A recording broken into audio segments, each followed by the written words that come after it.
Hi മക്കളെ, welcome back to Edupod. This is Riyas P K. മക്കളെ, നമ്മളിത് നോക്കാൻ പോകുന്നത് പ്ലസ് ടു ജോഗ്രഫിയിലെ ഹ്യൂമൻ സെറ്റിൽമെൻറ്റ്സ് എന്ന് പറയുന്ന മനുഷ്യവാസസ്ഥലങ്ങൾ എന്ന് പറയുന്ന പാഠഭാഗത്തിലെ കുറച്ച് ഇമ്പോർട്ടൻറ്റ് ക്വസ്റ്റ്യൻസ് ആണ്. നമുക്ക് ചോദ്യത്തിലേക്ക് വരാം. ചോദ്യം എന്ന് പറയുന്നത് write any two basic differences between rural and urban settlements. Rural സെറ്റിൽമെൻറ്റ്സും അർബൻ സെറ്റിൽമെൻറ്റ്സും നഗരവാസസ്ഥലങ്ങളും ഗ്രാമീണ വാസസ്ഥലങ്ങളും തമ്മിലുള്ള വ്യത്യാസത്തെക്കുറിച്ചാണ് ചോദിച്ചിട്ടുള്ളത്. ഏതെങ്കിലും രണ്ട് വ്യത്യാസങ്ങൾ എഴുതിയാൽ മതി, ഡിഫറൻസസ് എഴുതിയാൽ മതി. അപ്പോൾ ഇവിടെ ഈ ചോദ്യം 2 മാർക്കിനും ചോദിക്കുക, 3 മാർക്കിനും ചോദിക്കുക, 4 മാർക്കിനും ചോദിക്കുക. നമ്മൾ മാർക്ക് എത്രയാണോ ചോദ്യത്തിൽ നൽകിയിട്ടുള്ള മാർക്ക് എത്രയാണോ ആ മാർക്കിനെ അടിസ്ഥാനമാക്കിയിട്ടാണ് നമ്മൾ എന്ത് ചെയ്യേണ്ടത്, ഉത്തരം എഴുതേണ്ടത്. സോ നമുക്ക് ഉത്തരത്തിലേക്ക് പോവാം. ഇവിടെ നോക്കിയേ, എന്താണ് റൂറൽ സെറ്റിൽമെന്റ്സ് എന്ന് പറയുമ്പോൾ എന്താണ് ഗ്രാമീണ വാസസ്ഥലങ്ങൾ എന്ന് പറയുമ്പോൾ, ഗ്രാമത്തിന്റെയും നഗരത്തിന്റെയും വ്യത്യാസം എന്താണ്, ഗ്രാമങ്ങളുടെയും നഗരങ്ങളുടെയും വ്യത്യാസം എന്താണ്, റൂറൽ റീജിയൻസിന്റെയും അർബൻ റീജിയൻസിന്റെയും വ്യത്യാസം എന്താണ്. ഗ്രാമപ്രദേശങ്ങൾ എന്ന് പറയുമ്പോൾ പ്രധാനമായിട്ടും റൂറൽ റീജിയൻസ് എന്ന് പറയുമ്പോൾ പ്രധാനമായിട്ടും അവർ ചെയ്യുന്ന ജോലി പ്രൈമറി ആക്ടിവിറ്റീസ് ആയിരിക്കും അല്ലേ. ഇവർ പ്രധാനമായിട്ട് എൻഗേജ് ചെയ്യുന്നത് ഏത് ആക്ടിവിറ്റിയിലായിരിക്കും, ഈ പ്രൈമറി എക്കണോമിക് ആക്ടിവിറ്റിയിലായിരിക്കും. അതായത് പ്രാഥമിക മേഖല, കൃഷിയുമായിട്ട് ബന്ധപ്പെട്ട കാർഷിക മേഖലയിൽ, അഗ്രികൾച്ചറൽ അലൈഡ് സെക്ടറിലായിരിക്കും ഈ മേഖലയിലുള്ള ആളുകൾ കൂടുതലായിട്ടും ജോലി ചെയ്യുക. ഓക്കെ അല്ല, അവരുടെ അടിസ്ഥാന ആവശ്യങ്ങൾക്കൊക്കെ വേണ്ടിയിട്ട് അവരെന്ത് ചെയ്യുന്നു, അവരുടെ ബേസിക് നീഡ്സ് ഒക്കെ സാറ്റിസ്ഫൈ ചെയ്യാൻ വേണ്ടി അവരെന്ത് ചെയ്യുന്നു, ഇങ്ങനെയുള്ള പ്രൈമറി എക്കണോമിക് ആക്ടിവിറ്റീസിൽ എന്ത് ചെയ്യുന്നു, ഇൻവോൾവ്ഡ് ആവുന്നു. അപ്പോൾ ഫസ്റ്റ് പോയിന്റ്, ഗ്രാമങ്ങളിൽ താമസിക്കുന്ന ആൾക്കാർ, റൂറൽ റീജിയൻസിൽ താമസിക്കുന്ന ആൾക്കാർ എന്താണ് ചെയ്യുന്നത്, അവരുടെ ജോലി പ്രൈമറി ആക്ടിവിറ്റീസ് ആയിരിക്കും, അഗ്രികൾച്ചറൽ ആക്ടിവിറ്റീസ് ആയിരിക്കും ഇവർ ചെയ്യുക. കാർഷിക മേഖലയിലായിരിക്കും ഇവരെന്ത് ചെയ്യുക, കൂടുതൽ ആളുകളും ജോലി ചെയ്യുക. അതാണ് ഫസ്റ്റ് പോയിന്റ്. ഓക്കെ ആണല്ലോ. 2, നഗരങ്ങളിലേക്ക് എന്താവശ്യമുണ്ട്, നഗരങ്ങളിലേക്ക് കുറേ അധികം എന്താവശ്യമുണ്ട്, ഫുഡ് ആവശ്യമുണ്ട്. അതുപോലെ തന്നെ കുറേ അധികം റോ മെറ്റീരിയൽസ്, നഗരങ്ങളിലാണ് ഇൻഡസ്ട്രീസ് ഉണ്ടാവുക, ആ ഇൻഡസ്ട്രീസിന് ആവശ്യമായ റോ മെറ്റീരിയൽസ്. അപ്പോൾ നഗരങ്ങൾക്ക് ആവശ്യമായ അസംസ്കൃത വസ്തുക്കൾ, റോ മെറ്റീരിയൽസും അതുപോലെ തന്നെ അവർക്ക് ആവശ്യമായിട്ടുള്ള ഈ പറയുന്ന ഫുഡൊക്കെ കൊടുക്കുന്നത് എവിടെയുള്ള ആൾക്കാരാണ്, ഗ്രാമപ്രദേശങ്ങളിലെ ആൾക്കാരാണ്. So rural people will provide food and raw materials to urban areas. അപ്പോൾ അർബൻ ഏരിയാസിന്, നഗരപ്രദേശങ്ങളിലേക്ക് എന്ത് കൊടുക്കുന്നു, ഫുഡ് കൊടുക്കുന്നു, അതുപോലെ തന്നെ എന്ത് കൊടുക്കുന്നു, റോ മെറ്റീരിയൽസ്, അസംസ്കൃത വസ്തുക്കൾ എന്ത് ചെയ്യുന്നു, നൽകുന്നു. അത് നിങ്ങൾ എന്ത് ചെയ്യുക, പ്രത്യേകം പഠിച്ചു വെക്കുക. അതുപോലെ തന്നെ അടുത്തൊരു പ്രധാനപ്പെട്ട ഒരു പോയിന്റ് ആണെന്തെന്നറിയോ, ഈ പറയുന്ന റൂറൽ പീപ്പിൾ ലെസ് മൊബൈലാണ്. അവര് വല്ലാതെ എന്ത് ചെയ്യൂല, ദൂരത്തേക്കൊന്നും പോകില്ല. അവരുടെ ചുറ്റുപാടിലും, അവർ ഏത് ഗ്രാമത്തിലാണോ താമസിക്കുന്നത് ആ ഗ്രാമത്തിൽ നിന്ന് അധികം ദൂരത്തേക്കൊന്നും എന്ത് ചെയ്യില്ല, അവർ സഞ്ചരിക്കൂല. അവരുടെ മൊബിലിറ്റി സഞ്ചാരം കുറവാണ്. അവരുടെ പ്രദേശങ്ങളിൽ നിന്ന് എന്ത് ചെയ്യും, ഒതുങ്ങിക്കൂടും. അങ്ങനെയുള്ള ആളുകളാണ് റൂറൽ റീജിയൻസിലെ ഗ്രാമീണ പ്രദേശങ്ങളിൽ എന്ത് ചെയ്യുക, താമസിക്കുക. അതും കൂടി നിങ്ങൾ എന്ത് ചെയ്യാം, മനസ്സിലാക്കി വെക്കണം. അതുപോലെ തന്നെ വെരി വെരി വെരി ഇമ്പോർട്ടൻറ്റ്, അതായത് ഗ്രാമപ്രദേശങ്ങളിലെ ആൾക്കാർക്ക് സോഷ്യൽ ടൈപ്പ് കൂടുതലായിരിക്കും. സോഷ്യൽ ടൈപ്പ് എന്ന് പറയുമ്പോൾ സോഷ്യൽ ടൈപ്പ് എന്ന് പറയുമ്പോൾ സാമൂഹിക ബന്ധം. ഗ്രാമപ്രദേശങ്ങളിലെ ആളുകൾ പരസ്പരം നല്ല സാമൂഹിക ബന്ധത്തിലായിരിക്കും. സോഷ്യൽ ടൈപ്പ്, സാമൂഹിക ബന്ധം എന്തായിരിക്കും, കൂടുതലായിരിക്കും. നമുക്ക് എന്ത് ചെയ്യാൻ പറ്റും, പറയാൻ പറ്റും. ഓക്കെ അല്ല. അപ്പോൾ എത്ര പോയിന്റ് പഠിച്ചു, 4 പോയിന്റ്. റൂറൽ സെറ്റിൽമെന്റ്സ് എന്ന് പറയുമ്പോൾ പ്രധാനമായിട്ടും, അല്ലെങ്കിൽ റൂറൽ റീജിയൻസിൽ താമസിക്കുന്ന ആളുകൾ അവർ പ്രധാനമായിട്ട് എന്ത് ജോലി ചെയ്യുന്നു, ഗ്രാമപ്രദേശം മീൻസ് കാർഷിക വൃത്തിയിൽ ഏർപ്പെട്ട ആൾക്കാരായിരിക്കും, അഗ്രികൾച്ചറൽ ആക്ടിവിറ്റീസ് ചെയ്യുന്ന ആൾക്കാരായിരിക്കും. അവർ സിറ്റീസിലേക്ക്, അർബൻ റീജിയൻസിലേക്ക് ഫുഡും റോ മെറ്റീരിയൽസും എന്ത് ചെയ്യുന്നു, പ്രൊവൈഡ് ചെയ്യുന്നു. മൂന്നാമത്തത്, അവർ ലെസ് മൊബിലിറ്റിയാണ്. അവരെന്താണ്, അധികം എന്ത് ചെയ്യില്ല, സഞ്ചരിക്കൊന്നുമില്ല. അതുപോലെ തന്നെ ഈ പറയുന്ന ആളുകൾക്ക് സോഷ്യൽ ടൈപ്പ് എന്തായിരിക്കും, സാമൂഹിക ബന്ധം എന്തായിരിക്കും, പരസ്പരം ആളുകൾ തമ്മിൽ നല്ല സാമൂഹിക ബന്ധം ഉണ്ടാവും. അങ്ങനെയുള്ള ആളുകളാണ് ഗ്രാമങ്ങളിൽ താമസിക്കുക. ഓക്കെ ആണല്ലോ. ഇനി അങ്ങനെയാണെങ്കിൽ ഈ പറയുന്ന അർബൻ റീജിയൻസിലോ, അർബൻ റീജിയൻസിന്റെ പ്രത്യേകത എന്താ, അർബൻ റീജിയൻസിൽ പ്രധാനമായിട്ടും ആളുകൾ ജോലി ചെയ്യുന്നത് സെക്കൻഡറി ആക്ടിവിറ്റീസിലും ടേർഷ്യറി ആക്ടിവിറ്റീസിലുമാണ്. ഓക്കെ അല്ലേ. So the people in urban regions mainly focus on secondary activities means industrial sector and tertiary, quaternary and quinary activities. Okay അല്ലേ. പ്രാഥമിക മേഖലയിൽ ജോലി ചെയ്യില്ല. എവിടെയുള്ള ആൾക്കാർ, നഗരങ്ങളിൽ താമസിക്കുന്ന ആൾക്കാർ അവരെന്ത് ചെയ്യുന്നു, ഈ പറയുന്ന മാനുഫാക്ചറിങ് ഓഫ് ഫിനിഷ്ഡ് ഗുഡ്സ് അല്ലേ. അതായത് ഫിനിഷ്ഡ് ഗുഡ്സ്, അന്തിമോൽപ്പന്നങ്ങൾ എന്ത് ചെയ്യാൻ വേണ്ടി, ഉൽപ്പാദിപ്പിക്കാൻ വേണ്ടി, എൻഡ് പ്രൊഡക്റ്റുകൾ, ഫൈനൽ പ്രൊഡക്ട്സുകൾ ഉൽപ്പാദിപ്പിക്കാൻ വേണ്ടി. അതുപോലെ തന്നെ ഈ പറയുന്ന പ്രോസസ്സിംഗ് ഓഫ് റോ മെറ്റീരിയൽസ്, ഗ്രാമങ്ങളിൽ നിന്ന് കൊണ്ടുവരുന്ന റോ മെറ്റീരിയൽസിന് എന്ത് ചെയ്യാൻ വേണ്ടി, പ്രോസസ്സ് ചെയ്യാൻ വേണ്ടിയിട്ട് എന്ത് ചെയ്യുന്നു, കുറേ ഇൻഡസ്ട്രീസ് ഉണ്ടാവും. അപ്പോൾ അതിലൊക്കെ ജോലി ചെയ്യുന്ന ആളുകളാണ് എവിടെയുള്ള ആളുകൾ, അർബൻ റീജിയൻസിൽ താമസിക്കുന്ന ആളുകൾ എന്ന് പറയുന്നത്. So urban people mainly depend on processing of raw materials. Okay ആണല്ലോ. പ്രോസസ്സിംഗ് ഓഫ് റോ മെറ്റീരിയൽസ് എന്ന് പറയുമ്പോൾ അസംസ്കൃത വസ്തുക്കളുടെ പ്രോസസ്സിംഗ്, ഓക്കെ അല്ലേ, അത് ചെയ്യുന്നത് ആരാണ്? ഈ പറയുന്ന നഗരപ്രദേശങ്ങളിൽ താമസിക്കുന്ന ആളുകളാണ്. അതുപോലെ തന്നെ അവരെന്ത് ചെയ്യുന്നു? മാനുഫാക്ചറിങ് ഓഫ് ഫിനിഷ്ഡ് ഗുഡ്സ്, അതായത് അന്തിമോൽപ്പന്നങ്ങൾ, ഫിനിഷ്ഡ് ഗുഡ്സ്, എൻഡ് പ്രൊഡക്റ്റുകൾ ഉൽപ്പാദിപ്പിക്കുന്ന ആളുകളും ആരാണ്? ഈ പറയുന്ന നഗരങ്ങളിലെ ആൾക്കാരാണ്. അപ്പൊ നമുക്ക് പറയുന്നത് the people in urban regions R mainly engaged in secondary activities and tertiary activities. അതായത് നഗരപ്രദേശങ്ങളിലെ ആളുകൾ പ്രധാനമായിട്ടും ഈ പറയുന്ന ദ്വിതീയ മേഖലയിലും തൃതീയ മേഖലയിലൊക്കെ ജോലി ചെയ്യുന്ന ആളുകളാണ് നമുക്ക് എന്ത് ചെയ്യാൻ പറ്റും? പറയാൻ പറ്റും. അതാണ് ഫസ്റ്റ് പോയിന്റ്. ഇനി ഇവിടെ നോക്കിയേ, ഇവിടെ cities act as A node of economic growth, അതായത് സാമ്പത്തിക വളർച്ചയുടെ, എക്കണോമിക് ഗ്രോത്ത് എന്ന് പറയുമ്പോൾ സാമ്പത്തിക വളർച്ചയുടെ പ്രധാനപ്പെട്ട കേന്ദ്രങ്ങളായി എന്ത് മാറി? സിറ്റീസ് മാറി. അപ്പൊ സ്വാഭാവികമായിട്ടും നോക്കിയേ, ഈ പറയുന്ന ഗ്രാമപ്രദേശങ്ങളിലെ ആളുകൾ സ്വാഭാവികമായിട്ടും എന്തായിരിക്കും ചെയ്യുക? കൃഷിയായിരിക്കും ചെയ്യുക. അപ്പൊ ആ കൃഷിക്ക് വേണ്ട കുറെ സംഭവങ്ങളുണ്ട്. വളം വേണ്ടി വരും, അതുപോലെ കുറെ മെഷീനറീസ് വേണ്ടി വരും. അങ്ങനെയുള്ള മെഷീനറീസും അങ്ങനെയുള്ള സംഭവങ്ങളൊക്കെ പ്രൊവൈഡ് ചെയ്യുന്നത് ആരാണ്? അർബൻ റീജിയൻസ് എന്നാണ്. ഓക്കെ, അപ്പൊ സിറ്റീസ് എന്നാണ് എന്ത് ചെയ്യുക? ഗ്രാമപ്രദേശങ്ങളിലേക്ക് ആവശ്യമായിട്ടുള്ള സാധനങ്ങളൊക്കെ നൽകുന്ന ആരാണ്? നഗരപ്രദേശങ്ങളിലെ ആളുകളാണ്. ഓക്കെ അല്ലേ? ഇനി ഈ പറയുന്ന നഗരപ്രദേശങ്ങളിൽ താമസിക്കുന്ന ആളുകൾക്ക് ആവശ്യമായ ഫുഡ് നൽകുന്ന ആരാണ്? അത് ഗ്രാമപ്രദേശങ്ങളിലുള്ള ആൾക്കാരാണ്. അപ്പൊ കൊണ്ടും കൊടുത്തിട്ടുമാണ് എന്ത് ചെയ്യുന്നത്? കൊടുത്തും വാങ്ങിയിട്ടാണ് എന്ത് ചെയ്യുന്നത്? ഇവർ തമ്മിൽ ജീവിക്കുന്നത്. അപ്പോൾ ഇവിടെ എന്ത് വേണം? നല്ല രീതിയിൽ ഒരു ട്രാൻസ്പോർട്ടേഷൻ ഫെസിലിറ്റി വേണം. അപ്പോൾ ഇത് നടക്കുകയുള്ളൂ. ഗ്രാമങ്ങളിൽ ഉണ്ടാക്കുന്ന ഫുഡ്സ് ട്രാൻസ്പോർട്ടേഷൻ ഫെസിലിറ്റീസിലൂടെ എന്ത് ചെയ്യും? നഗരങ്ങളിലേക്ക് എത്തും, സിറ്റീസിലെത്തും. സിറ്റീസിൽ ഉണ്ടാക്കുന്ന ഈ എന്താണ് കൃഷിക്ക് ആവശ്യമായിട്ടുള്ള പ്രൈമറി ആക്ടിവിറ്റീസിന് ആവശ്യമായിട്ടുള്ള ഒരുപാട് സാധനങ്ങളൊക്കെ എന്ത് ചെയ്യുന്നു? അവര് ഈ പറയുന്ന ലോറീസിലും അല്ലെങ്കിൽ ഇങ്ങനെയുള്ള ട്രാൻസ്പോർട്ടേഷൻ മെത്തേഡ് യൂസ് ചെയ്തിട്ട് എന്ത് ചെയ്യുന്നു? അവരുണ്ടാക്കിയ സാധനങ്ങൾ ഗ്രാമങ്ങളിലേക്ക് എത്തിക്കുന്നു. അപ്പോൾ ട്രാൻസ്പോർട്ടേഷൻ ആണ് എന്ത് ചെയ്യുന്നത്? ഇവരുടെ ഇടയിൽ നിൽക്കുന്ന ഒരു സംഭവം. അപ്പൊ ആ ട്രാൻസ്പോർട്ടേഷൻ വേണം. അപ്പേ നല്ല രീതിയിൽ എന്താവുകയുള്ളൂ? ഇവിടെ റൂറൽ എക്കണോമിയും അർബൻ എക്കണോമിക്കും നല്ലോണം ഡെവലപ്പ് ആവുകയുള്ളൂ. അത് നിങ്ങൾ എന്ത് ചെയ്യുക? പഠിച്ചു വെക്കുക. ഇനി വെരി വെരി ഇമ്പോർട്ടൻറ്റ്, നമ്മൾ പറഞ്ഞു ഗ്രാമപ്രദേശങ്ങളിലെ ആളുകൾ പൊതുവെ എന്തായിരിക്കും? സോഷ്യൽ ടൈപ്പ്, സാമൂഹിക ബന്ധം, ജനങ്ങൾ തമ്മിലുള്ള സാമൂഹിക ബന്ധം വളരെ എന്തായിരിക്കും? ഉറപ്പുള്ളതായിരിക്കും. ഓക്കെ അല്ലേ? നല്ല ബന്ധമായിരിക്കും അടുത്തടുത്ത വീടുകൾ തമ്മിൽ. പക്ഷേ നഗരങ്ങളിലേക്ക് എത്തുമ്പോൾ അങ്ങനെയല്ല. അവരുടെ സോഷ്യൽ ടൈപ്പ് കുറവായിരിക്കും. അപ്പുറത്തുള്ള ആളുകൾ നമ്മൾ എന്ത് ചെയ്തോളന്നില്ല, അറിഞ്ഞോളന്നില്ല. അവർ ഭയങ്കര ബിസി ആയിരിക്കും, കോംപ്ലക്സ് ആയിട്ടുള്ള ലൈഫ് ആയിരിക്കും. അപ്പോൾ നിങ്ങൾ പഠിക്കേണ്ട കാര്യം കോംപ്ലക്സ് ആൻഡ് ഫാസ്റ്റ് ലൈഫ്. അവരുടെ ജീവിത രീതി എന്ന് പറയുന്നത് വളരെ എന്താണ്? ധൃതി പിടിച്ച ജീവിതമാണ് നഗരങ്ങളിൽ താമസിക്കുന്ന ആളുകളുടേത്. കുറച്ചുകൂടി കോംപ്ലക്സ് ആയിട്ടുള്ള ജീവിത രീതിയാണ്. അവർക്ക് സോഷ്യൽ ടൈപ്പ് എന്തായിരിക്കും? കുറവായിരിക്കും. അവരുടെ റിലേഷൻ എന്ന് പറയുന്നത് വെറും ഫോർമൽ ആയിരിക്കും. അതിനപ്പുറത്തേക്ക് ഒരു ബന്ധം ഉണ്ടാവുമോ? ബന്ധം ഉണ്ടാവില്ല. പക്ഷെ ഗ്രാമങ്ങളിൽ താമസിക്കുന്ന ആൾക്കാർക്ക് സോഷ്യൽ ടൈപ്പ് അടിപൊളിയായിരിക്കും. അവർക്ക് നല്ല ബന്ധം ഉണ്ടാവും അടുത്തുള്ള വീടുകളുമായിട്ട് തമ്മിൽ. ഓക്കെ ആണല്ലോ? പക്ഷേ നഗരങ്ങളിലേക്ക് വരുമ്പം നഗരങ്ങളിൽ താമസിക്കുന്ന ആളുകൾക്ക് ഒരു ഫോർമൽ റിലേഷൻഷിപ്പ് ഉണ്ടാവുകയുള്ളൂ അടുത്തുള്ള ആളുകളുമായിട്ട്. അതിനപ്പുറത്തേക്ക് ഒരു റിലേഷൻഷിപ്പ് ഉണ്ടാവില്ല. അപ്പൊ ഇതാണ് മേജർ ആയിട്ടുള്ള എന്ത് ഡിഫറൻസസ് അർബൻ റീജിയൻസും റൂറൽ റീജിയൻസും തമ്മിലുള്ള വ്യത്യാസം. അത് നിങ്ങൾ എന്ത് ചെയ്യുക? പഠിച്ചു വെക്കുക. ഇതിലേതെങ്കിലും രണ്ടെണ്ണം നിങ്ങൾ എന്ത് ചെയ്താൽ മതി? എഴുതിയാൽ മതി. ഓക്കെ ആണല്ലോ? അതാണ് എക്സാമിന് ചോദിച്ചിട്ടുള്ളത്. ഓക്കെ അല്ലേ? യെസ്. ഇനി ഇവിടെ നോക്കിയേ, അപ്പൊ നമ്മൾ ഓൾറെഡി എന്ത് ചെയ്തു? അത് പറഞ്ഞു. ഇനി ഇവിടെ നോക്കിയേ, അടുത്ത ചോദ്യം എന്തായിരുന്നു? Explain the features of any 2 types of rural settlements in India. ഇന്ത്യയിലെ ഏതെങ്കിലും 2 റൂറൽ സെറ്റിൽമെന്റ്സിന്റെ പേരുകൾ എഴുതാനാണ്, മീൻസ് അത് രണ്ടും എക്സ്പ്ലെയിൻ ചെയ്യാനാണ് ചോദിച്ചിട്ടുള്ളത്. അപ്പൊ നമുക്കറിയാം റൂറൽ സെറ്റിൽമെന്റ്സ് എന്ന് പറയുമ്പോൾ നമ്മൾ എന്താന്ന് പറഞ്ഞു? റൂറൽ സെറ്റിൽമെന്റ്സ് പ്രധാനമായിട്ടും അഗ്രികൾച്ചറൽ അലൈഡ് ആക്ടിവിറ്റീസ് ചെയ്യുന്ന ആൾക്കാരായിരിക്കും. നല്ല സോഷ്യൽ ടൈപ്പ് ഉണ്ടായിരിക്കും. നഗരങ്ങൾക്ക് വേണ്ട, സിറ്റീസിന് വേണ്ട ഫുഡ്, റോ മെറ്റീരിയൽസ് ഒക്കെ പ്രൊവൈഡ് ചെയ്യുന്ന ആരാണ്? ഈ പറയുന്ന ഗ്രാമങ്ങളിലെ ആൾക്കാരാണ്. അപ്പോൾ സ്വാഭാവികമായിട്ടും ഈ റൂറൽ പീപ്പിൾ താമസിക്കുന്ന ഇടങ്ങൾ, ആ ഇടങ്ങൾക്ക് പറയുന്ന പേരാണെന്ത്? Rural settlements. ഗ്രാമപ്രദേശങ്ങളിൽ താമസിക്കുന്ന ആളുകളുടെ വീടുകളുടെ കൂട്ടത്തിന് പറയുന്ന പേരാണെന്ത്? Rural settlements.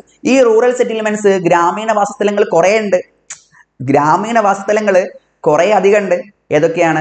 നമ്മൾ പഠിച്ചതാണ് ക്ലസ്റ്റേർഡ് സെറ്റിൽമെന്റ്സ്, അതുപോലെ തന്നെ സെമി ക്ലസ്റ്റേർഡ് സെറ്റിൽമെന്റ്സ്, അതുപോലെ തന്നെ ഹാംലെറ്റുകൾ, അതുപോലെ തന്നെ എന്താണ് ഈ പറയുന്ന ഡിസ്പേഴ്സ്ഡ് സെറ്റിൽമെന്റ്സ്. അങ്ങനെ ഡിഫറെൻറ്റ് ടൈപ്സ് ഓഫ്, പ്രധാനമായിട്ടും 4 types of different types of എന്തുണ്ട്? ഈ ഒരു റൂറൽ സെറ്റിൽമെന്റ്സ് ഉണ്ട്. അത് 4 നിങ്ങൾ എന്ത് ചെയ്യണം? പഠിച്ചു വെക്കണം. ഇവിടെ ചോദിച്ചത് എന്താണ്? ഏതെങ്കിലും 2 റൂറൽ സെറ്റിൽമെന്റ്സിന്റെ, ഏതെങ്കിലും 2 ഗ്രാമീണ വാസസ്ഥലങ്ങളുടെ പേരുകൾ എഴുതാനാണ് നിങ്ങളോട് എന്ത് ചെയ്തത്? ചോദിച്ചിട്ടുള്ളത്. അപ്പോൾ ഏതെങ്കിലും പേരുകൾ എഴുതണം, അതെന്ത് ചെയ്യും വേണം? എക്സ്പ്ലെയിൻ ചെയ്യുകയും വേണം. ഇതും ഒരു ഷോർട്ട് എസ്സേക്ക് ചോദിക്കാൻ ചാൻസ് കൂടുതലുള്ള ഒരു ഭാഗമാണ്. ഓക്കെ അല്ലേ? ഇവിടെ നോക്കിയേ, നമുക്ക് നോക്കാം. 4 ടൈപ്സ് ഉണ്ട് നമ്മൾ പറഞ്ഞു. ഒന്നെന്തായിരുന്നു? Clustered settlements. ക്ലസ്റ്റേർഡ് സെറ്റിൽമെന്റ്സിനും പല പേരുകൾ വിളിക്കുന്നുണ്ട്. ഒന്ന് അഗ്ലോമറേറ്റഡ് സെറ്റിൽമെന്റ്സ്, ന്യൂക്ലിയേറ്റഡ് സെറ്റിൽമെന്റ്സ് അല്ലേ? അപ്പോൾ ക്ലസ്റ്റേർഡ് സെറ്റിൽമെന്റ്സ് ഒന്നും വിളിക്കും, ക്ലസ്റ്റേർഡ് സെറ്റിൽമെന്റ്സ് എന്നും വിളിക്കും. പിന്നെ എന്ത് വിളിക്കും? അഗ്ലോമറേറ്റഡ് സെറ്റിൽമെന്റ്സ് എന്നും വിളിക്കും. ന്യൂക്ലിയേറ്റഡ് സെറ്റിൽമെന്റ്സ് എന്ന് വിളിക്കും. അതായത് നിബിഡ വാസസ്ഥലങ്ങൾ, കൂട്ടായ വാസസ്ഥലങ്ങൾ, കേന്ദ്രീകൃത വാസസ്ഥലങ്ങൾ. മലയാളത്തിൽ നിങ്ങൾ എന്ത് പഠിച്ചാൽ മതി? കേന്ദ്രീകൃത വാസസ്ഥലങ്ങൾ. എന്താ പഠിക്കേണ്ടത്? കേന്ദ്രീകൃത വാസസ്ഥലങ്ങൾ. രണ്ടെന്തായിരുന്നു? സെമി ക്ലസ്റ്റേർഡ് സെറ്റിൽമെന്റ്സ് അല്ലെങ്കിൽ ഫ്രാഗ്മെന്റഡ്, അതായത് അർദ്ധ കേന്ദ്രീകൃത വാസസ്ഥലങ്ങൾ. നെക്സ്റ്റ് എന്തായിരുന്നു? ഹാംലെറ്റുകൾ. മലയാളത്തിലും ഹാംലെറ്റ് തന്നെയാണ് എന്ത് ചെയ്യുക നമ്മൾ പറയാ. ഇനി നെക്സ്റ്റ് നോക്കിയേ, ഡിസ്പേഴ്സ്ഡ് സെറ്റിൽമെന്റ്സ് അല്ലെങ്കിൽ ഐസൊലേറ്റഡ്. ഐസൊലേറ്റ് ചെയ്തിരിക്കുക എന്ന് പറയുമ്പോൾ എന്താ? ഇപ്പൊ കൊറോണ സമയത്തൊക്കെ എന്ത് ചെയ്തിരുന്നു? ആളുകളെ കൊണ്ടുപോയിട്ട് ഐസൊലേഷൻ വാർഡിൽ കൊണ്ടുപോയിട്ടിരുന്നു. അപ്പൊ ഐസൊലേഷൻ എന്ന് പറയുമ്പോൾ ഒറ്റപ്പെടുത്തുക അല്ലെങ്കിൽ ഒറ്റപ്പെട്ട സ്ഥലത്ത് കൊണ്ടുപോയി എന്താണ് താമസിപ്പിക്കുക. അതാണ് ഐസൊലേഷൻ എന്ന് പറയുമ്പോൾ അല്ലേ. അപ്പൊ ഐസൊലേറ്റഡ് എന്ന് പറയുമ്പോൾ എന്താ? ഒറ്റപ്പെട്ട് കാണപ്പെടുന്ന വീടുകൾ. ഓക്കെ, അതിൻ്റെ അടുത്തൊന്നും വേറെ എന്തുണ്ടാവില്ല? വീടുകൾ ഉണ്ടാവില്ല. അപ്പൊ അങ്ങനെയുള്ള വീടിന്റെ കൂട്ടങ്ങൾ, അങ്ങനെയുള്ള വീടുകൾക്ക് പറയുന്ന പേരാണെന്ത്? ഐസൊലേറ്റഡ് അല്ലെങ്കിൽ ഡിസ്പേഴ്സ്ഡ് സെറ്റിൽമെന്റ്സ്. ഓക്കെ ആണല്ലോ. ഇത് നാലും നമുക്ക് എന്ത് ചെയ്യണം? കുറഞ്ഞ സമയം കൊണ്ട് എന്ത് ചെയ്യണം? വേഗം നോക്കണം. ഓക്കെ ആണല്ലോ. യെസ്. ഇപ്പൊ ഇവിടെ നോക്കിയേ, നമുക്ക് നോക്കാം. ഫസ്റ്റ് വൺ എന്ന് പറയുന്നത് ഇവിടെ കണ്ടോ, ചിത്രം കണ്ടോ? Clustered settlements. ഈ ക്ലസ്റ്റേർഡ് സെറ്റിൽമെന്റ്സ് എന്ന് പറയുമ്പോൾ എന്താ പ്രത്യേകത എന്നറിയോ? ക്ലസ്റ്റേർഡ് സെറ്റിൽമെന്റ്സിൽ ഈ പറയുന്ന കൃത്യമായിട്ട് എന്തുണ്ടാവും? ബൗണ്ടറി ഉണ്ടാവും. അതായത് ഫാം ലാൻഡ്സ്, അതുപോലെ ഗ്രേസിംഗ് ലാൻഡ്സ്. ഗ്രേസിംഗ് ലാൻഡ് എന്ന് പറയുമ്പം മേച്ചിൽ പുറങ്ങൾ, അവർ കൃഷി ചെയ്യുന്ന ഫാം ലാൻഡ്സ്, അവയും അവർ താമസിക്കുന്ന വീടുകളും തമ്മിൽ എന്തുണ്ടാവും? കറക്റ്റ് ഒരു ബൗണ്ടറി ഉണ്ടാവും. അവർ കൂട്ടമായിട്ട് എന്ത് ചെയ്യും? ഒരു 100-200 വീടുകളൊക്കെ കൂട്ടമായിട്ട് എന്ത് ചെയ്യും? ഒരു ഗ്രാമത്തിൽ കാണപ്പെടും. 100-200 വീടുകൾ കൂട്ടമായിട്ട് ഒരു സ്ഥലത്ത് എന്ത് ചെയ്യും? കാണപ്പെടും. ഓക്കെ ആണല്ലോ. അങ്ങനെ കാണപ്പെടുന്ന വീടുകൾക്ക്, ഒരു കൂട്ടം വീടുകൾക്ക് പറയുന്ന പേരാണെന്ത്? Clustered settlements. ഓക്കെ ആണല്ലോ. കേന്ദ്രീകൃത വാസസ്ഥലങ്ങൾ. അവരെന്ത് ചെയ്യുന്ന അറിയോ? എന്നിട്ട് അവർ കൃഷിക്ക് എന്ത് ചെയ്യും? ഈ പറയുന്ന അതിനോട് സമീപത്തുള്ള കൃഷിയിടങ്ങളിലേക്കോ മേച്ചിൽപ്പുറങ്ങളിലേക്കോ എന്ത് ചെയ്യും? അവർ പോവും. ഇങ്ങനെയുള്ള വാസസ്ഥലങ്ങൾക്ക് പറയുന്ന പേരാണെന്ത്? Clustered settlements. ഇവിടെ നോക്കി, ഫസ്റ്റ് പോയിന്റ് എന്താണ്? ഇവിടെ എന്താണ്? ഈ ബിൽഡപ്പ് ഏരിയ എന്ന് പറയുന്നത് എന്താണ്? Closely built up area of houses. Clustered സെറ്റിൽമെന്റ്സിൽ വീടുകൾ വളരെ അടുത്തടുത്താണ് കാണപ്പെടുന്നത്. അതാണ് ഫസ്റ്റ് പോയിന്റ്. ഓക്കെ അല്ലേ. വീടുകൾ എന്ത് ചെയ്യുന്നു? വീടുകൾ തിങ്ങി നിറഞ്ഞ് അല്ലെങ്കിൽ അടുത്തടുത്ത് എന്ത് ചെയ്യുന്നു? കാണപ്പെടുന്നു. അതാണ് ക്ലസ്റ്റേർഡ് സെറ്റിൽമെന്റ്സിന്റെ ഫസ്റ്റ് ഫീച്ചർ എന്ന് പറയുന്നത്. ഓക്കെ അല്ലേ. വീടുകൾ അടുത്തടുത്ത് കാണപ്പെടുന്നു. രണ്ടാമത്തത് എന്താണെന്നറിയോ? രണ്ടാമത്തത് ഈ പറയുന്ന ഡിസ്റ്റിങ്ക്റ്റ് ആൻഡ് സെപ്പറേറ്റഡ് ഫ്രം, നേരത്തെ പറഞ്ഞു ഞാൻ അല്ലേ. അതായത് they are separated from surrounding farms and Barnes and pastors. അതായത് ഈ ഒരു 100-200 വീടുകൾ അവയ്ക്ക് അടുത്തുള്ള ഫാം ലാൻഡ്സിൽ നിന്നും, അതുപോലെ തന്നെ കൃഷിയിടങ്ങളിൽ നിന്നും, അതുപോലെ തന്നെ എന്താണ് ഈ പറയുന്ന മേച്ചിൽപ്പുറങ്ങളിൽ നിന്നൊക്കെ എന്താണ് കൃത്യമായിട്ട് എന്ത് ചെയ്യുന്ന ഒരു വേർതിരിവുണ്ടാവും. ഓക്കെ അല്ലേ. അപ്പോൾ ഈ ഒരു മേച്ചിൽപ്പുറങ്ങളിൽ നിന്നും, അതുപോലെ തന്നെ എന്താണ് ഈ പറയുന്ന നമ്മളുടെ താമസ സ്ഥലങ്ങളിൽ നിന്നൊക്കെ എന്താണ് ചുറ്റുപാടുള്ള കൃഷിയിടങ്ങളിൽ നിന്നും, കളപ്പുരകളിൽ നിന്നും, മേച്ചിൽപ്പുറങ്ങളിൽ നിന്നൊക്കെ എന്ത് ചെയ്യുന്നു? വേറിട്ട് നിൽക്കുന്നുണ്ട്. ഏത്? ഈ ഒരു കൂട്ടായ ഈ കേന്ദ്രീകൃത വാസസ്ഥലങ്ങൾ. അത് നിങ്ങൾ എന്ത് ചെയ്യുക? പഠിച്ചു വെക്കുക. ഇനി നെക്സ്റ്റ് എന്ന് പറയുന്നത്, ഇവിടെ എന്തുണ്ടാവും അറിയോ? ഈ വീടുകൾക്കിടയിലൂടെ എന്തുണ്ടാവും? റോഡുകൾ ഉണ്ടാവും. ഓക്കെ അല്ലേ. നേരോ ആയിട്ടുള്ള എന്തുണ്ടാവും? സ്ട്രീറ്റ്സ് ഉണ്ടാവും. സോ ഇവിടെ നോക്കിയേ, the closely built up area and its intervening street present some recognisable pattern. അതായത് അടുപ്പിച്ചടുപ്പിച്ച് വീടുകളാണ് കാണപ്പെടുന്നത്. ഈ അടുപ്പിച്ചടുപ്പിച്ച് വീടുകൾക്കിടയിൽ എന്തുണ്ടാവും? ഇടുങ്ങിയ എന്തുണ്ടാവും? സ്ട്രീറ്റ്സ്, തെരുവുകൾ ഉണ്ടാവും. ഓക്കെ ആണല്ലോ. യെസ്. അപ്പോൾ അതും ഏതിന്റെ പ്രത്യേകതയാണ്? ഈ ഒരു സെറ്റിൽമെന്റ്സിന്റെ പ്രത്യേകതയാണ്. ഈ പാറ്റേൺ, അതായത് വീടുകൾ അടുത്തടുത്ത് കാണപ്പെടുന്നുണ്ട്, അതിനിടയിലൂടെ റോഡുകൾ ഉണ്ടാവും. ആ റോഡുകൾ നമുക്ക് പല ഷേപ്പിൽ കാണാൻ കഴിയും. ചിലത് ഈ പറയുന്ന റെക്ടാങ്കുലർ ഷേപ്പിൽ കാണാൻ കഴിയും, ചിലത് റേഡിയൽ ഷേപ്പിൽ, വൃത്താകൃതിയിൽ നമുക്ക് എന്ത് ചെയ്യാൻ കഴിയും? കാണാൻ കഴിയും. അല്ലെങ്കിൽ ലീനിയർ ഷേപ്പ്, നേർരേഖയിൽ കാണാൻ കഴിയും. ഇപ്പോൾ റോഡിന്റെ 2 സൈഡിലാണ് വീടുകൾ ഉള്ളതെങ്കിൽ, റോഡിന്റെ 2 സൈഡിലാണ് വീടുള്ളതെങ്കിൽ നമുക്ക് അങ്ങനെ കാണപ്പെടുന്ന നീണ്ടാകൃതിയിൽ കാണപ്പെടുന്ന വീടുകളുടെ കൂട്ടത്തിന് പറയുന്ന പേരാണെന്ത്? Linear settlements.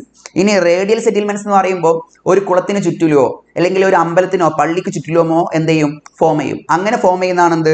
Radial settlements. അപ്പോൾ നിങ്ങൾ പഠിച്ചിരിക്കേണ്ട കാര്യം എന്തൊക്കെയാണ്? വീടുകൾ അടുത്തടുത്ത് കാണപ്പെടുന്നു. Houses are closely built up. Okay അല്ലേ. ഇനി ഈ പറയുന്ന രണ്ടാമത്തെ പോയിന്റ് എന്തായിരുന്നു? ഈ ഒരു വാസസ്ഥലങ്ങൾ, ഈ ഒരു കേന്ദ്രീകൃത വാസസ്ഥലങ്ങൾ സ്വാഭാവികമായിട്ട് എന്ത് സംഭവിക്കും? അവർ ഈ ഒരു തൊട്ടടുത്തുള്ള കൃഷിയിടങ്ങളിൽ നിന്നും, തൊട്ടടുത്തുള്ള മേച്ചിൽപ്പുറങ്ങളിൽ നിന്നൊക്കെ, പാസ്റ്റേഴ്സിൽ നിന്നൊക്കെ എന്ത് ചെയ്യുന്നു? വേറിട്ട് കാണപ്പെടുന്ന ഒരു കൂട്ടം വീടുകളാണ് ഏത്? ഈ ഒരു ക്ലസ്റ്റേർഡ് സെറ്റിൽമെന്റ്സ്. ഓക്കെ ആണല്ലോ. അതുപോലെ തന്നെ ഇത് നമുക്ക് എവിടെയാണ് പ്രധാനമായിട്ടും കാണാൻ കഴിയുക? ഇത്തരത്തിലുള്ള ക്ലസ്റ്റേർഡ് സെറ്റിൽമെന്റ്സ് നമുക്ക് കാണാൻ കഴിയുക പ്രധാനമായിട്ടും അലൂവിയൽ പ്ലെയിൻസിലാണ്. അതായത് നമ്മൾ ഗംഗാ പ്ലെയിൻസ് ഒക്കെ കേട്ടിട്ടില്ലേ? നോർത്തേൺ പ്ലെയിൻസ് കേട്ടിട്ടില്ലേ? നമ്മുടെ ഇന്ത്യയുടെ നോർത്തേൺ സൈഡിൽ കാണപ്പെടുന്ന വിശാലമായ സമതലങ്ങളാണ് ഇത് ഉത്തരേന്ത്യൻ സമതലങ്ങൾ. ആ ഉത്തരേന്ത്യൻ സമതലങ്ങളിലും അതുപോലെ തന്നെ നോർത്ത് ഈസ്റ്റേൺ സ്റ്റേറ്റ്സിലുമാണ് നമുക്ക് എന്ത് ചെയ്യാൻ കഴിയുക? ഈ ഒരു പ്രധാനപ്പെട്ട ക്ലസ്റ്റേഡ് സെറ്റിൽമെന്റ്സ് കാണാൻ കഴിയുക. ഓക്കെ അല്ലേ? അതുപോലെ തന്നെ സെക്യൂരിറ്റി റീസൺസ് കാരണവും ഡിഫൻസ് റീസൺസ് കാരണവും നമുക്ക് എന്ത് ചെയ്യാൻ കഴിയും? ഇത്തരത്തിലുള്ള ഒരുപാട് 100-200-ലധികം വീടുകളുടെ കൂട്ടത്തിന് നമുക്ക് എന്ത് ചെയ്യാൻ കഴിയും? കാണാൻ കഴിയും. പ്രത്യേകിച്ചും നാഗാലാൻഡ് പോലെയുള്ള, പിന്നെ ഈ പറയുന്ന മധ്യപ്രദേശിനോടും ഉത്തർപ്രദേശിനോടും ഒക്കെ ചേർന്ന് നിൽക്കുന്ന ബുണ്ടൽഖണ്ഡ് എന്ന് പറയുന്ന സ്ഥലങ്ങളിലൊക്കെ നമുക്ക് എന്ത് ചെയ്യാൻ കഴിയും? ഇത് കാണാൻ കഴിയും. ഓക്കെ അല്ലേ? സോ ഇത് നിങ്ങൾ പഠിച്ചിരിക്കേണ്ട കാര്യം എന്താണ്? ക്ലസ്റ്റേഡ് സെറ്റിൽമെന്റ്സ് എന്ന് പറയുമ്പോൾ നിങ്ങൾ ഫസ്റ്റ് പഠിച്ചിരിക്കേണ്ട കാര്യം വീടുകൾ അടുത്തടുത്ത് കാണപ്പെടുന്നു.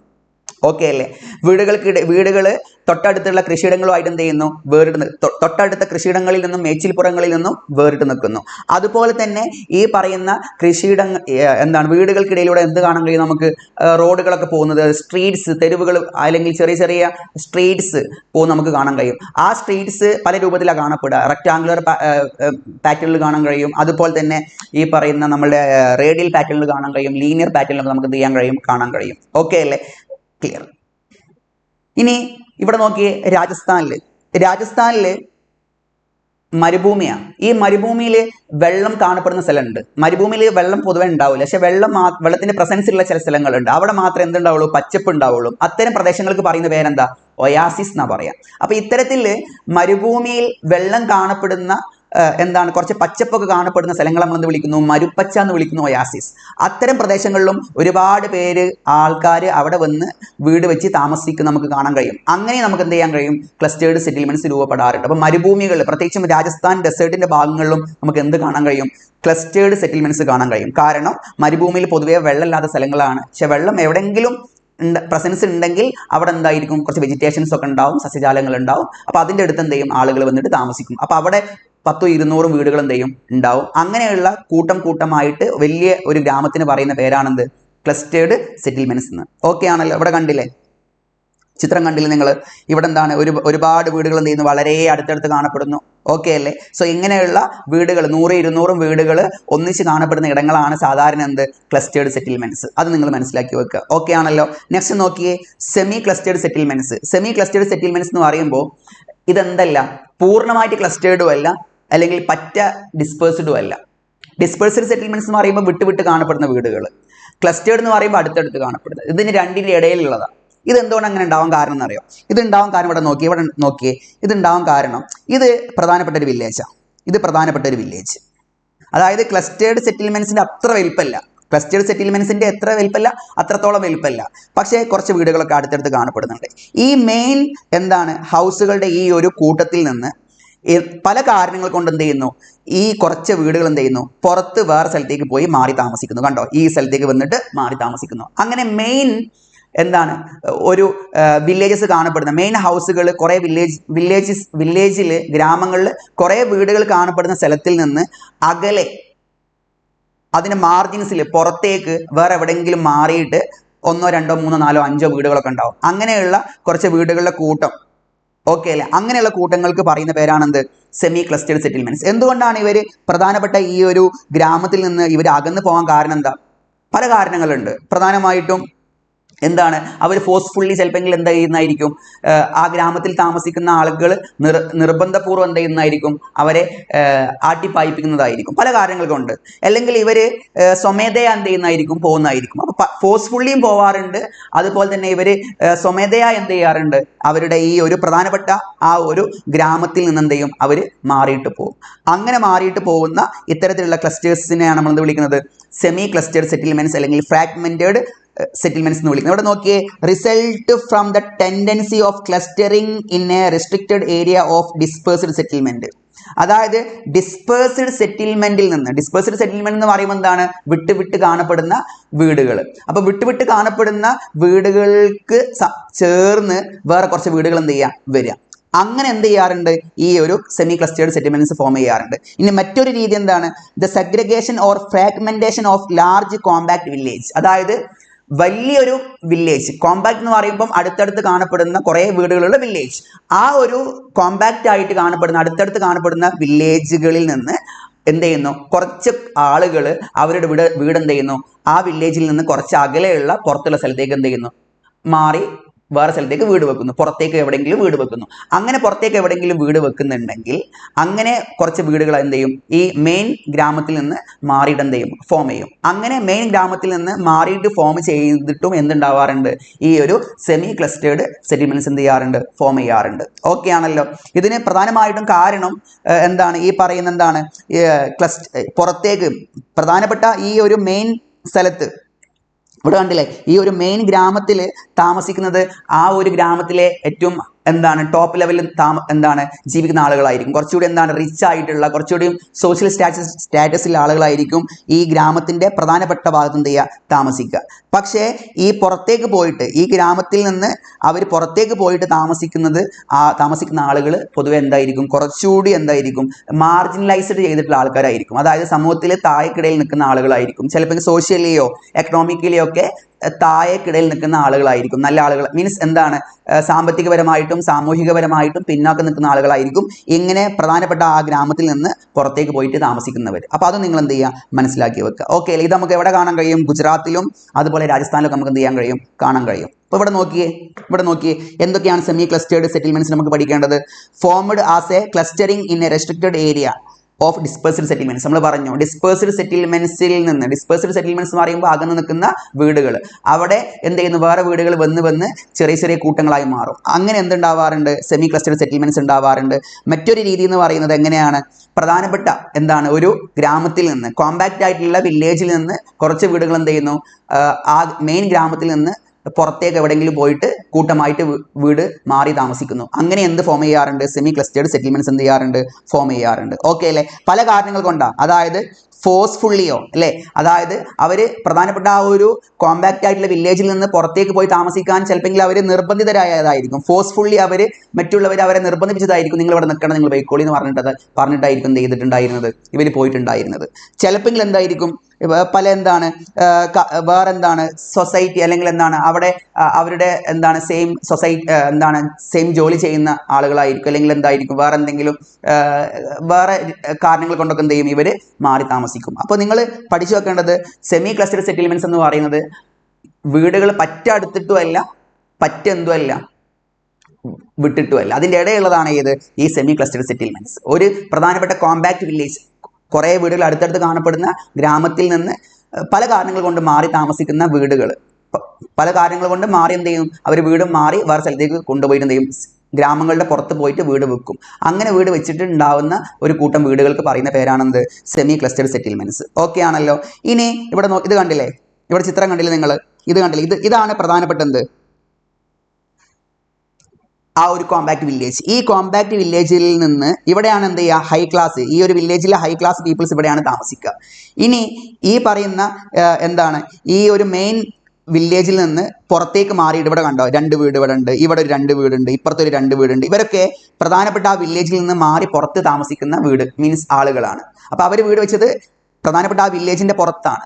അങ്ങനെയുള്ള വീടുകൾക്കാണ് നമ്മൾ എന്ത് വിളിക്കുന്നത്, സെമി ക്ലസ്റ്റേർഡ് സെറ്റിൽമെന്റ്സ് എന്ന് നമ്മൾ എന്ത് ചെയ്യുന്നത്, വിളിക്കുന്നത്. ഓക്കെ അല്ലേ. ഇനി അടുത്തതാണ് എന്തെന്നറിയോ, ഹാംലെറ്റഡ് സെറ്റിൽമെന്റ്സ്. ഹാംലെറ്റഡ് സെറ്റിൽമെന്റ്സ് എന്ന് പറയുമ്പോൾ സിമ്പിളാണ്. അതായത് ഈ ഹാംലെറ്റഡ് സെറ്റിൽമെന്റ്സിന്റെ പേരുകൾ എക്സാമിന് ചോദിക്കാറുണ്ട് കേട്ടോ. അതായത് ഇന്ത്യയിൽ ഈ ഹാംലെറ്റഡ് സെറ്റിൽമെന്റ്സിന് പറയുന്ന പേരാണ് പെന്ന, പര, പല്ലി, നഗ്ല, ദാനി എന്നൊക്കെയാണ് എന്ത് ചെയ്യുക, ഇത് അറിയപ്പെടാറ്. ഓക്കെ ആണല്ലോ. എന്താണ് ഈ സംഭവം, അതായത് ഇവിടെ നോക്കിയേ, ഈ ചിത്രം നോക്കിയേ, സമാന സ്വഭാവമുള്ള സോഷ്യലി ആയിട്ട് അല്ലെങ്കിൽ റിലീജിയസ്ലി ഒരേ ജോലി ചെയ്യുന്ന ആളുകൾ, അല്ലെങ്കിൽ സെയിം റിലീജിയനിൽ പെട്ട ആളുകൾ, ഇവരൊക്കെ എന്ത് ചെയ്യുന്ന അറിയോ, ഇവരൊക്കെ എന്ത് ചെയ്യും, ഒരു സ്ഥലത്ത് പോയിട്ട് കോൺസെൻട്രേറ്റ് ചെയ്യും. ഒരു 3-4 വീടുണ്ടാവും. അപ്പോൾ ഹാംലെറ്റുകളിൽ പ്രധാനമായിട്ട് എത്ര വീടുകളെ ഉണ്ടാവുള്ളൂ, ഒരു 3-4-5 വീടുകളെ ഉണ്ടാവുള്ളൂ. അങ്ങനെ 4-5 അല്ലെങ്കിൽ 10 വീടുകളുടെ ഒരു കൂട്ടത്തിന് പറയുന്ന പേരാണെന്ത്, ഹാംലെറ്റഡ് സെറ്റിൽമെന്റ്സ്. ഓക്കെ, ഒരു 5-10 വീടുകളുടെ ഒരു കൂട്ടത്തിന് പറയുന്ന പേരാണെന്ത്, ഹാംലെറ്റഡ് സെറ്റിൽമെന്റ്സ്. അപ്പോൾ ഇതെന്താണ്, settlements is fragmented into several units physically separated from each other. അതായത് ഇവിടെ കണ്ടോ, ഇവിടെ ഒരു 5-6 വീടുണ്ട്. അപ്പോൾ ഈ 5-6 വീടുകൾ അടുത്തടുത്ത് കാണപ്പെടുന്നുണ്ട്. പക്ഷേ അടുത്ത വീടുകൾ കുറച്ചുകൂടി അകലെയാണ്. അവർ തമ്മിൽ പരസ്പരം ബന്ധമുണ്ടോ, റിലേഷൻ ഉണ്ടോ, ഇല്ല. അവർ എന്താണ്, അതിൻ്റെ ഇടയിൽ കൃഷിഭൂമിയൊക്കെ ഉണ്ടാവും. അപ്പോൾ സ്വാഭാവികമായിട്ടും എന്താണ്, ഒരു കൂട്ടം വീടുകൾ, ആ കൂട്ടം വീടുകൾക്ക് മറ്റുള്ള കൂട്ടം വീടുകളുമായിട്ട് എന്തില്ല, ഒരു ബന്ധമില്ല.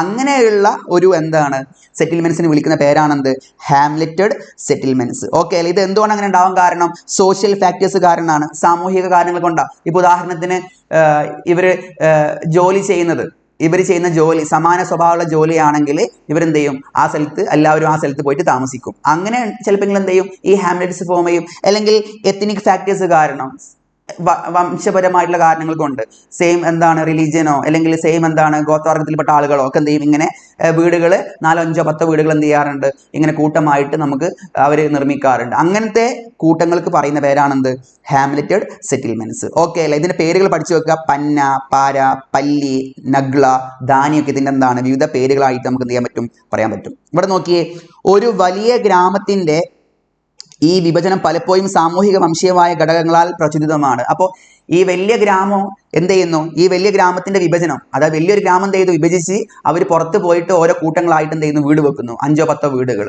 അപ്പോൾ എന്തുകൊണ്ടാണ് ഇങ്ങനെ ഈ 5 10 വീടുകൾ ഇങ്ങനെ നിർമ്മിക്കപ്പെടാൻ കാരണം എന്താണ്? അവിടെ കാരണമായിട്ട് വരുന്നത് വംശീയപരമായിട്ടുള്ള കാരണങ്ങളാണ്, എത്നിക് ഫാക്ടേഴ്സ് ആണ്. പിന്നെന്തായിരുന്നു, സാമൂഹികപരമായ സോഷ്യൽ ഫാക്ടേഴ്സ് ആണ്. ഓക്കെ ആണല്ലോ? ഇത് നമുക്ക് എവിടെ കാണാൻ കഴിയുക, ഗംഗാ സമതലങ്ങളിൽ, ഗംഗാ പ്ലെയിൻസിലും കാണാൻ കഴിയും, ഛത്തീസ്ഗഡിൽ നമുക്ക് എന്ത് ചെയ്യാൻ കഴിയും, ഹിമാലയത്തിന്റെ സൈഡുകളൊക്കെ നമുക്ക് എന്ത് ചെയ്യാൻ കഴിയും, കാണാൻ കഴിയും. ഓക്കെ അല്ലേ? യെസ്. ഇനി അടുത്തത് നോക്കിയേ, നെക്സ്റ്റ് വൺ നോക്കി. ഇത് കണ്ടില്ലേ, ഈ ഒരു ചിത്രം കണ്ടില്ലേ, 1 2 3 4 5 6 വീടുണ്ട്. അപ്പോൾ ചുറ്റിലും എന്താണ്, കൃഷിഭൂമികളാണ്. മറ്റുള്ള വീടുകൾ നമുക്ക് കാണാൻ കഴിയും ഇനി ഇല്ല. അപ്പൊ ഇതൊരു കൂട്ടം എന്താണ്, ഹാംലെറ്റ് ആണ്. ഇതേപോലെ ഒരു കൂട്ടം വീടുകൾ അപ്പുറത്ത് എവിടെയെങ്കിലും ഉണ്ടാവും. ഇങ്ങനെയുള്ള ഒരു കൂട്ടം വീടുകൾക്ക് പറയുന്ന പേരാണെന്ത് ഹാംലെറ്റഡ് സെറ്റിൽമെന്റ്സ്. ഓക്കെ അല്ലേ? ഇനി അടുത്തതാണെന്തെന്ന് അറിയോ, ഡിസ്പേഴ്സ്ഡ് സെറ്റിൽമെന്റ്സ്. അത് നമ്മൾ നേരത്തെ പറഞ്ഞു. ഡിസ്പേഴ്സ്ഡ് എന്ന് പറയുമ്പോൾ നമ്മൾ പറയാറുണ്ട് അസംബ്ലി ഡിസ്പേഴ്സ് എന്ന് പറയാറുണ്ട് അല്ലേ? ഡിസ്പേഴ്സ് എന്ന് പറയുമ്പോൾ പിരിഞ്ഞു പോവുക. അപ്പോൾ ഓരോ വീടുകളും പിരിഞ്ഞ് പിരിഞ്ഞ് കാണപ്പെടുന്നു, വിട്ട് കാണപ്പെടുന്നു, അകന്ന് കാണപ്പെടുന്നു. ഓക്കെ അല്ലേ? ഐസൊലേറ്റഡ് ആയിട്ടുള്ള എന്താണ് സെറ്റിൽമെന്റ്സ് ആണ്. ഇതിന് നമ്മൾ മലയാളത്തിൽ പറയുന്ന പേരെന്താ, ഈ പറയുന്ന ചിതറിക്കടക്കുന്ന ഒറ്റപ്പെട്ടവ എന്നൊക്കെ നമ്മൾ എന്ത് ചെയ്യാറുണ്ട്, വിസരിത വാസസ്ഥലങ്ങൾ എന്നൊക്കെ വിളിക്കാറുണ്ട്. വിസരിത വാസസ്ഥലങ്ങൾ എന്ന് പറയുമ്പോൾ എന്താണ്, ഡിസ്പേഴ്സ്ഡ് എന്താണ് സെറ്റിൽമെന്റ്സ് ആണ്. എന്താണ് സംഭവം, ഇവിടെ വീടുകൾ എന്താണ് വളരെ അകന്നകന്നാണ് കാണപ്പെടുക. ഓക്കെ അല്ലേ? അതായത് appears in the form of isolated huts or hamlets of few huts. അതായത് ഇവിടെ എന്താണ് സംഭവിക്കുന്നത്, ഇവിടെ എന്താണ് ഓരോ വീടുകൾ, ഹട്ടുകൾ, കുടിലുകൾ അല്ലെങ്കിൽ ഇങ്ങനെയുള്ള ഹാംലെറ്റ്സ് ഒക്കെ നമുക്ക് എന്ത് ചെയ്യുന്നു, ഐസൊലേറ്റ് ചെയ്തിട്ടാണ് കാണപ്പെടുക. പ്രധാനമായിട്ടും ഹില്ലി റീജിയൻസിൽ, മൗണ്ടേനിയസ് റീജിയൻസിലൊക്കെയാണ് നമുക്ക് എന്ത് ചെയ്യാൻ കഴിയുക, ഇത്തരത്തിലുള്ള ഐസൊലേറ്റഡ് ആയിട്ടുള്ള സെറ്റിൽമെന്റ്സ് നമുക്ക് കാണാൻ കഴിയുക. ഓക്കെ ആണല്ലോ? So found in remote jungles, അതായത് ഉൾക്കാടുകളിൽ അല്ലേ, വനത്തിന്റെ ഉൾപ്രദേശങ്ങളിൽ, അതുപോലെ സ്മോൾ ഹിൽസിൽ, ചെറിയ കുന്നുകളിൽ, അതുപോലെ എന്താണ് ഫാംസ്, പാസ്റ്റേഴ്സ്. ഈ ഒരു എന്താണ് പാസ്റ്റേഴ്സ് എന്ന് പറയുമ്പം നമ്മളുടെ എന്തായിരുന്നു, പാസ്റ്റേഴ്സ് എന്ന് പറയുമ്പോൾ ഈ പിന്നെ ഇതുണ്ടല്ലോ മേച്ചിൽപ്പുറങ്ങൾ, ആ മേച്ചിൽപ്പുറങ്ങളോട് ചേർന്നിട്ടോ അല്ലെങ്കിൽ കുന്നിൻ ചെരുവുകളിലോ അല്ലെങ്കിൽ ഈ പറയുന്ന ഉൾക്കാടുകളിലൊക്കെയാണ് നമുക്ക് സാധാരണ രീതിയിൽ എന്ത് കാണാൻ കഴിയുക, ഐസൊലേറ്റഡ് ആയിട്ടുള്ള സെറ്റിൽമെന്റ്സ് നമുക്ക് കാണാൻ കഴിയാം. ഓക്കെ ആണല്ലോ? ഇത് പ്രധാനമായിട്ടും ഇതുണ്ടാവാൻ കാരണം ഇവിടുത്തെ ഒരു എന്താണ് റഗ്ഗഡ് ടോപ്പോഗ്രഫി കാരണം. ഇവിടുത്തെ ഭൂപ്രകൃതി എന്ന് പറയുന്നത് എന്തായിരുന്നു, കുന്നുമലകളുമാണ്. നിമ്നോന്നതികളായിട്ടുള്ള ഉയർച്ചയും താഴ്ചകളുള്ള ഭയങ്കര ദുർഘടമായ ഭൂപ്രകൃതിയുള്ള സ്ഥലങ്ങളിലാണ് നമുക്ക് എന്ത് കാണാൻ കഴിയുക, ഈ ഒരു വിസരിത വാസസ്ഥലങ്ങൾ, ഡിസ്പേഴ്സ്ഡ് സെറ്റിൽമെന്റ്സ് നമുക്ക് എന്ത് ചെയ്യാൻ കഴിയുക, കാണാൻ കഴിയുക. ഓക്കെ ആണല്ലോ? ഇത് നമുക്ക് മേഘാലയയിൽ, കേരളത്തിൽ, ഹിമാചൽ പ്രദേശിലൊക്കെ നമുക്ക് എന്ത് ചെയ്യാൻ കഴിയും, കാണാൻ കഴിയും. ഓക്കെ അല്ലേ? അപ്പൊ ഇതാണ് പ്രധാനമായിട്ടും. കണ്ടില്ലേ, ഒരു വീട് ഇതാ ഇവിടെ, അടുത്ത വീട് ഇവിടെ, അടുത്ത വീട് ഇവിടെ, പിന്നെ ഒന്ന് ദൂരെ അല്ലേ. ഇങ്ങനെ വീടുകൾ പരസ്പരം അകന്നകന്നാണ് എന്ത് ചെയ്യുക, കാണപ്പെടുക. ഇവിടെ എന്താണ് ഇവരുടെ കൃഷിയുമായിട്ട് ബന്ധപ്പെട്ട് എന്തെങ്കിലും ജോലികളും കാര്യങ്ങളൊക്കെ ചെയ്യും. ഇവര് എപ്പോഴും ഒത്തുകൂടാന്നറിയോ, ഇവര് ചന്തകൾ ഉണ്ടാവില്ല, ആഴ്ച ചന്തകൾ അല്ലെ, സൺഡേ മാർക്കറ്റ്, ഇങ്ങനെ ആഴ്ച ചന്തകൾ ഉണ്ടാകുമ്പോൾ ഇവർ ഉൽപ്പാദിപ്പിച്ച സാധനങ്ങളൊക്കെ എന്ത് ചെയ്യും, ഇവർ എടുത്തിട്ട് ചന്തകളിലേക്ക് കൊണ്ടുവരും. അപ്പോഴാണ് ഇവർ പരസ്പരം കാണുക. അതുവരെ എന്ത് ചെയ്യൂല, ഇവർ കാണൂല. അപ്പൊ ഇവർക്ക് എന്താണ് പൊതുവെ മറ്റുള്ള വീടുകളായിട്ട് വലിയ എന്തുണ്ടാവില്ല, ബന്ധം ഉണ്ടാവില്ല. കാരണം അടുത്ത വീട്ടിലേക്ക് പോകണമെങ്കിൽ കുറെ ദൂരം നടക്കണം. അപ്പൊ ഇവര് മറ്റുള്ള ആളുകൾ എപ്പോഴാണ് കാണുക, ചന്തകളിലോ എന്തെങ്കിലും ഫെസ്റ്റിവൽസ് ഒക്കെ ഉണ്ടാകുമ്പോൾ, എന്തെങ്കിലും പിന്നെ ആഘോഷങ്ങളൊക്കെ ഉണ്ടാകുമ്പോൾ എന്ത് ചെയ്യും, ഇവർ ഒത്തുകൂടും. എല്ലാ സമയങ്ങളും ഇവരെന്തായിരിക്കും, അവരുടെ കൃഷിയിടങ്ങളിലും അവരുടെ വീടുകളിലും ആയിരിക്കും. ഓക്കെ ആണല്ലോ? അതാണ് വ്യത്യാസം എന്ന് പറയുന്നത്. ഓക്കെ അല്ലേ മക്കളെ?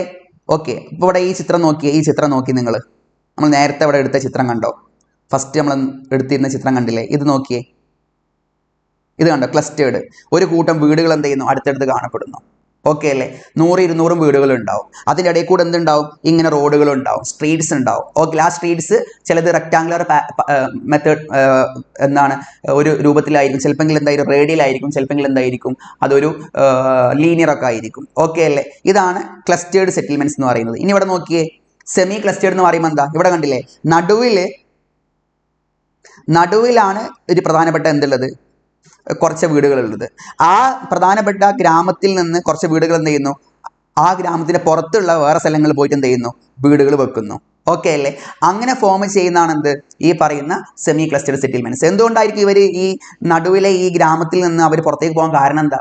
സോഷ്യൽ ഫാക്ടേഴ്സ് ഉണ്ട്, എത്നിക് ഫാക്ടേഴ്സ് ഒക്കെ കാരണം കൊണ്ടാണ് എന്ത് ചെയ്യുന്നത്, അവർ പുറത്തേക്ക് പോയിട്ട് താമസിക്കുന്നത്. ചിലപ്പോൾ മാർജിനലൈസ് ചെയ്യപ്പെട്ട സമൂഹത്തിൽ എന്താണ് പാർശ്വവൽക്കരിക്കപ്പെട്ട, സാമൂഹികപരമായിട്ടും സാമ്പത്തികപരമായിട്ടൊക്കെ പാർശ്വവൽക്കരിക്കപ്പെട്ട ആളുകളായിരിക്കും പൊതുവെ ഇങ്ങനെയുള്ള ക്ലസ്റ്റേർഡ് സെറ്റിൽമെന്റ്സിന്റെ പുറം ഭാഗങ്ങൾ എന്ത് ചെയ്യുക, പോയിട്ട് താമസിക്കുക.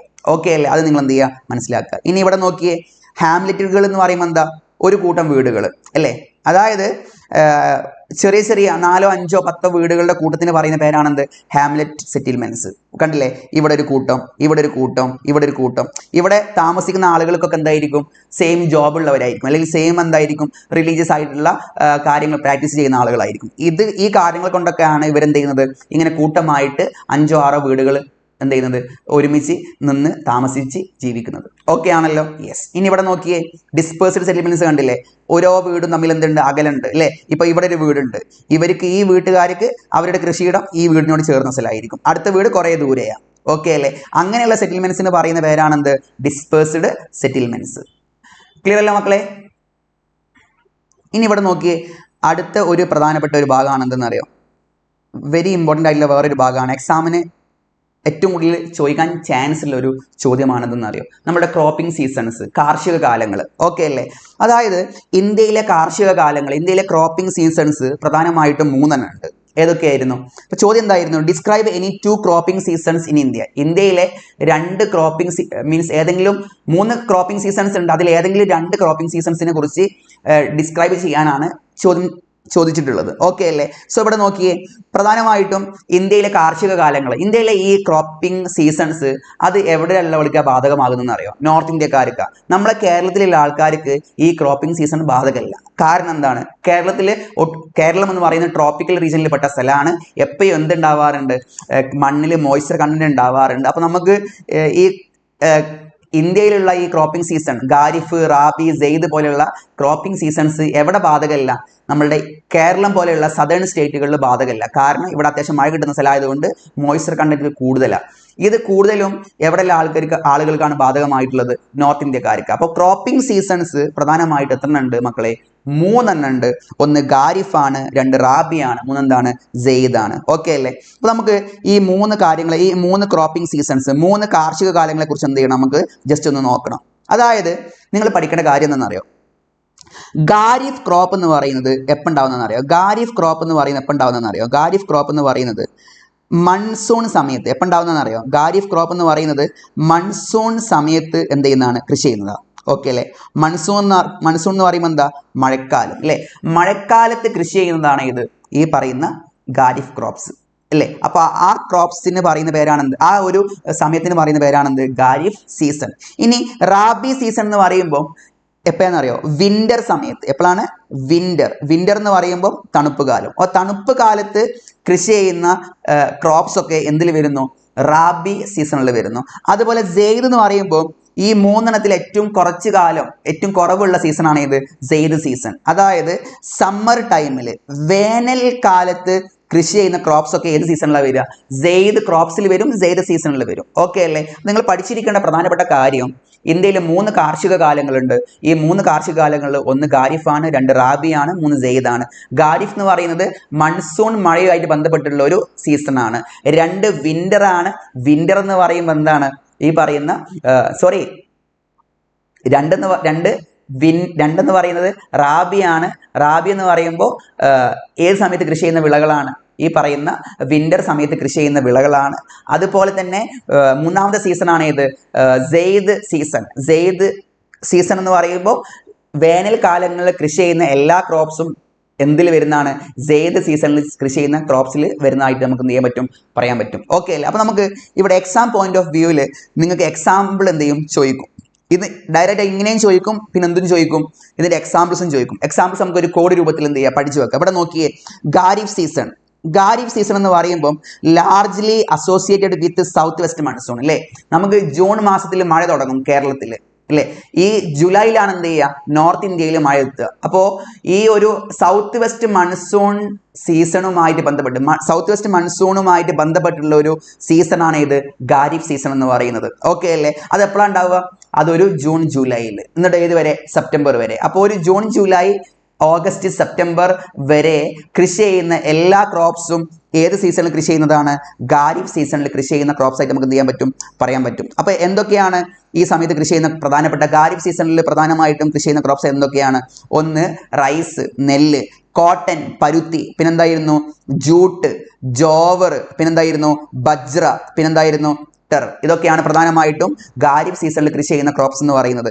ഇനി റാബി സീസൺ എന്ന് പറയുമ്പോൾ നമ്മൾ നേരത്തെ പഠിച്ചു അല്ലേ? അതായത് റാബി സീസൺ എന്ന് പറയുമ്പോൾ തണുപ്പ് കാലത്ത് കൃഷി ചെയ്യുന്ന എന്താണ് ക്രോപ്സ് ഒക്കെ എന്തിൽ വരുന്നു? റാബി സീസണിൽ വരുന്നു. തണുപ്പ് കാലവുമായിട്ട് ബന്ധപ്പെട്ട സീസണാണ് ഇത് റാബി സീസൺ. അതായത് ഈ വിന്ററിന്റെ ഓൺസെറ്റ് ഓഫ് വിന്റർ എന്ന് പറയുമ്പോൾ വിന്ററിന്റെ തുടക്കം എപ്പോഴാണ്? വിന്റർ തുടങ്ങുക നോർത്ത് ഇന്ത്യയിൽ ഒരു നവംബർ മാസം. അപ്പൊ നവംബർ മുതൽ ഒരു ഏപ്രിൽ മാർച്ച് വരെ. ഓക്കെ അല്ലേ? നവംബർ മുതൽ ഏപ്രിൽ മാർച്ച് വരെ എന്താണ് കൃഷി ചെയ്യുന്ന എല്ലാ ക്രോപ്സും എന്തിൽ വരുന്നു? റാബി ക്രോപ്സിൽ അല്ലെങ്കിൽ റാബി സീസണിൽ കൃഷി ചെയ്യുന്ന ക്രോപ്സ് ആയിട്ട് നമുക്ക് എന്ത് ചെയ്യാൻ പറ്റും? പറയാൻ പറ്റും. എന്തൊക്കെയാണ് അതിൽ വരുന്നത്? വീറ്റ്, ഗ്രാം, മസ്റ്റാർഡ് ഒക്കെയാണ് ഇതിൽ പ്രധാനമായിട്ടും. നിലക്കടല അതുപോലെ തന്നെ ഗോതമ്പും അതുപോലെ തന്നെ കടുകും അതുപോലെ തന്നെ എന്താണ് ഗ്രാം ഒക്കെയാണ്, പയറുവർഗ്ഗങ്ങളൊക്കെയാണ് പ്രധാനമായിട്ടും എന്തിൽ വരുന്നത്? ഈ ഒരു റാബി സീസണിൽ വരുന്ന പ്രധാനപ്പെട്ട ക്രോപ്സ്. ഇനി അടുത്തതാണെന്തെന്നറിയോ? സെയ്ദ് സീസൺ. സെയ്ദ് സീസൺ എന്ന് പറയുമ്പോൾ നമ്മൾ പറഞ്ഞു സമ്മർ സീസണിൽ കൃഷി ചെയ്യുന്ന ക്രോപ്സ് ആണെന്ന് പറഞ്ഞു. സമ്മർ സീസണിൽ കൃഷി ചെയ്യുന്ന ക്രോപ്സ് ആണ് എന്ത്? സെയ്ദ് ക്രോപ്സ്. ആ സമയത്ത് നമ്മൾ എന്താ വിളിക്കുക? സെയ്ദ് സീസൺ എന്നാണ് വിളിക്കുക. അപ്പോൾ സെയ്ദ് എന്ന് പറയുമ്പോൾ ഷോർട്ട് ഡ്യൂറേഷൻ ആണ്, വളരെ കുറച്ച് സമയം എന്ത് ചെയ്യുള്ളൂ? ഈ ഒരു സീസൺ ഉള്ളൂ. അതായത് സമ്മർ എന്ന് പറയുന്ന സമയത്താണ് എന്ത് ചെയ്യുക? ഈ ഒരു സമയം ഉണ്ടാവുക. അതായത് നമുക്കറിയാം ഏകദേശം ഏത് സമയത്താണ്? ഒരു ഏപ്രിൽ മെയ് ജൂൺ, ജൂണിന്റെ തുടക്കത്തിൽ ആ സമയത്താണ് പ്രധാനമായിട്ട് എന്ത് സീസൺ ഉള്ളത്? സെയ്ദ് സീസൺ ഉള്ളത്. ഓക്കെ അല്ലേ? പ്രധാനമായിട്ട് ഈ സമയത്ത് കൃഷി ചെയ്യുന്ന എന്തൊക്കെയാണ്? Fruits, vegetables, water melon, cucumber പോലെയുള്ള തണ്ണിമത്തന്, വത്തക്ക കണ്ടല്ലോ, വത്തക്ക, അതുപോലെ തന്നെ പഴവർഗ്ഗങ്ങൾ, അതുപോലെ തന്നെ പച്ചക്കറികളൊക്കെ എന്ത് ചെയ്യും? ഈ സമയത്ത് നല്ലോണം എന്ത് ചെയ്യും? കൃഷി ചെയ്യും. ഇതാണ് ഈ ഒരു സമയത്ത് ഈ ഒരു കാലത്തിന്റെ എന്ത് പ്രത്യേകത? ഓക്കെ അല്ലേ? യെസ്. അപ്പോൾ ഇവിടെ നോക്കിയേ ഞാൻ ഇതിനൊരു കോഡ് പഠിപ്പിച്ചു തരാം. അതായത് നമുക്ക് 3 കാലങ്ങളുണ്ടല്ലേ? ഏതൊക്കെയാണ് 3 കാലങ്ങൾ? ഏതൊക്കെയാണ് 3 കാലങ്ങൾ? ഒന്ന് ഖാരിഫ് അല്ലേ? ഒന്നെന്താണ്? ഖാരിഫ്. ഓക്കെ അല്ലേ? ഖാരിഫ് എന്ന് പറയുമ്പോൾ എപ്പം കൃഷി ചെയ്യുന്ന ക്രോപ്സ് ആണ്? മൺസൂൺ സമയത്ത് കൃഷി ചെയ്യുന്ന ക്രോപ്സ് ആണ് എന്ത്? ഏത് മൺസൂണാ? തെക്ക് പടിഞ്ഞാറൻ സൗത്ത് വെസ്റ്റ് മൺസൂണുമായിട്ട് ബന്ധപ്പെട്ട ഒരു ക്രോപ്പാണ് ഏത്? ഈ പറയുന്ന ഏത് സീസൺ? ഈ ഖാരിഫ് സീസൺ എന്ന് പറയുന്നത്. ഇനി രണ്ടെന്തായിരുന്നു? റാബി ആയിരുന്നു. രണ്ടെന്തായിരുന്നു? റാബി. ഓക്കെ അല്ലേ? റാബി എന്ന് പറയുമ്പോൾ സ്വാഭാവികമായിട്ടും അതെപ്പം ഉണ്ടാവുന്നതാണ്? റാബി സീസൺ എന്ന് പറയുമ്പോൾ, റാബി കാലം എന്ന് പറയുമ്പോൾ തണുപ്പ് കാലത്ത് അല്ലേ? ശൈത്യകാലവുമായിട്ട് ബന്ധപ്പെട്ടതാണ് എന്ത്? റാബി എന്ന് പറയുന്ന സീസൺ.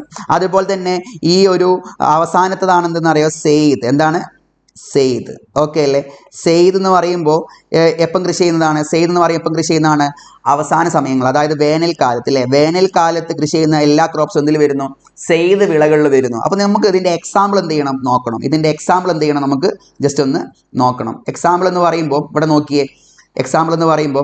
നോക്കിയേ, ഖാരിഫ് എന്ന് പറയുമ്പോൾ അതിന് കുറേ എക്സാമ്പിൾസ് ഉണ്ട്.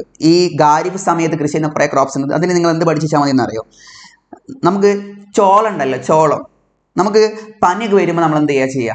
പനിയൊക്കെ വരുമ്പോൾ നമ്മൾ ഈ പറയുന്ന പാരസിറ്റമോൾ എന്ത് ചെയ്യും? കഴിക്കും, പനി മാറാൻ വേണ്ടി. പക്ഷെ നിങ്ങൾ പാരസിറ്റമോൾ അല്ല കഴിക്കേണ്ടത്. നിങ്ങൾ എന്ത് കഴിക്കണം എന്നറിയോ? പനിച്ചാൽ നിങ്ങൾ എന്ത് ചെയ്യണം എന്നറിയോ? നല്ല ചോളം നിങ്ങൾ എന്ത് ചെയ്യണം? കരിച്ച് തിന്നണം. പാരസിറ്റമോൾ തിന്നുന്നതിന് പകരം നിങ്ങൾ എന്ത് ചെയ്യണം?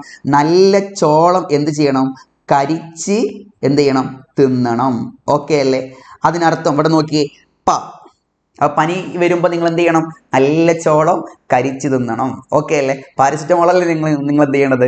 തിന്നേണ്ടത്. അപ്പോൾ ഇവിടെ നോക്കി. അപ്പോൾ ഖാരിഫ് സീസണിൽ കൃഷി ചെയ്യുന്ന പ്രധാനപ്പെട്ട ക്രോപ്സ് ആണ് നമ്മൾ പഠിക്കാൻ പോകുന്നത്. ഒന്ന് പ എന്ന് പറയുമ്പം പരുത്തി. പ എന്ന് പറയുമ്പോൾ എന്താണ്? പരുത്തി. പ എന്ന് പറയുമ്പോൾ എന്താണ്? പരുത്തി. പരുത്തി എന്ന് പറയുമ്പോൾ എന്താ? കോട്ടൺ. ഓക്കെ അല്ലേ? നീ എന്ന് പറയുമ്പോൾ എന്താ? നിലക്കടല. നീ എന്ന് പറയുമ്പോൾ എന്താ? നിലക്കടല, ഗ്രൗണ്ട് നട്ട്. ച എന്ന് പറയുമ്പോൾ എന്താ അറിയോ? ച എന്ന് പറയുമ്പം ചണം. എന്താണ്? ചണം. ചണത്തിന് ഇംഗ്ലീഷിൽ പറയുന്ന പേരെന്താ? ജൂട്ട്. ഓക്കെ അല്ലേ? അപ്പോൾ കോട്ടന്, നിലക്കടല, ചണം, ജൂട്ട്, നല്ല നെല്ല്. നല്ല എന്ത്? നെല്ല്. ചോളം തന്നെയാണ് മെയ്സ്. ചോളം, മെയ്സ്. ഓക്കെ അല്ലേ?